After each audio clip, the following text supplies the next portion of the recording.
here on Furry Girl Profiles episode 67, with only 6 more notable girls in the Goof Troop series, we circle back for a 3-in-1 episode, taking us from 1992's Goof Troop to its first spin-off film in 1995, A Goofy Movie. Today's featured ladies are Lisa, Ms.Pennypacker, and Stacey, going by the order of their debuts. In episode Date with Destiny, the episode starts off at a monster truck show because Max is writing his report on Bigfoot.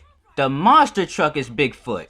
With the help of his father to write a report at the last minute, they both end up unnaturally tired by the morning. After writing his report on the wrong subject, sleeping through most of the day and destroying half the school, he is sent to his junior high school principal, Ms.Pennypacker, a one-time character who was voiced by Susan Toski.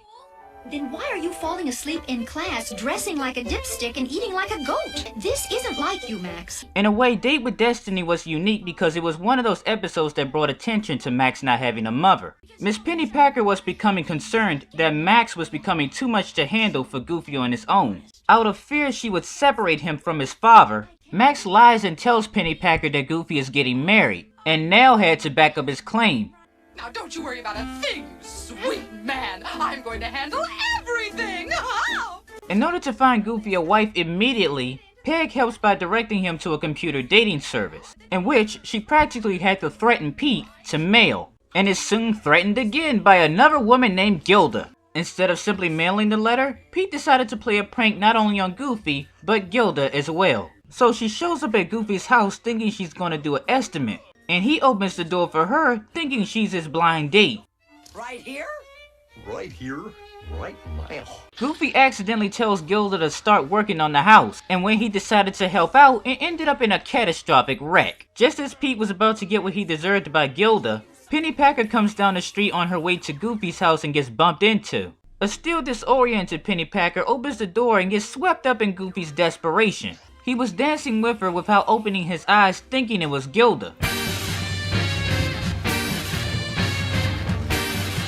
Once the smoke cleared, the jig was up. With all the calamity going on around Max, she felt it was best that he stayed with somebody else. Peg happily volunteered to watch after Max until the situation was resolved. With the house still in shambles, Pennypacker came back the following night to see how things were going. After overhearing the conversation, she realized she made the wrong assumption about Goofy. Perhaps Mr. Goof and I should discuss it over dinner and, dancing? And with that, Pennypacker became a possible serious love interest to Goofy that never made it past one episode.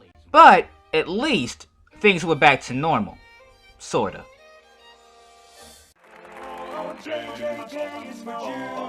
For those of you who missed episode 56 or are not old enough to know who Julie Brown is, she is a comedian, songwriter, and former MTV star of 1989's Just Say Julie. She is also no stranger to being a voice actress to some of our favorite cartoons. Two of those famous characters being her cartoon parody Julie Bruin from Tiny Toon Adventures and Minerva Mink from Animaniacs. In 1995, she lended her voice to a much more minor character by the name of Lisa. She first shows up in the song After Today, pushing her friend out of the way for Chad, which is interrupted by Max. Though we did see her again for a split second with Chad kissing him before the bell rung. But it seemed like the only thing that was moving faster than her character role was her relationship.